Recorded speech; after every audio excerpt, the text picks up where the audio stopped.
किरण लामटे साहेब.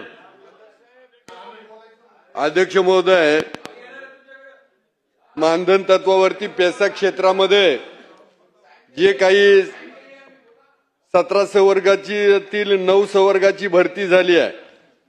2024ला विद्यार्थ्यांनी आंदोलन केलं आणि काही आमदार महोदयांनी आंदोलन केलं, त्यानंतर ती मानधन तत्वावरची पेसाची भरती झाली.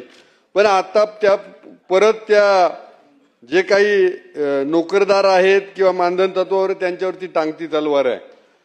आता सरकारचं म्हणणं असं आहे की तिथं जे काही मेरिटनुसार येतील त्यांना घ्यावं आणि या बाकीच्यांची जी मानधन तत्वावरती जी आधी जॉईन झालेत त्यांची भरती रखडली. तर आमची या निमित्तानं विनंती आहे की आदरणीय मुख्यमंत्री महोदयांनी त्यांना शब्द दिलेला आहे की पहिल्यांदा तुम्हाला मानधन तत्ववाल्यांना नोकरीत घेतलं जाईल आणि त्यानंतर बाकीच्यांचा विचार केला जाईल. तर त्याची अंमलबजावणी सरकारनं करावी, कारण हे सगळे कोणी नोकरदार आहेत हे आंदोलनाच्या तयारीत आहेत.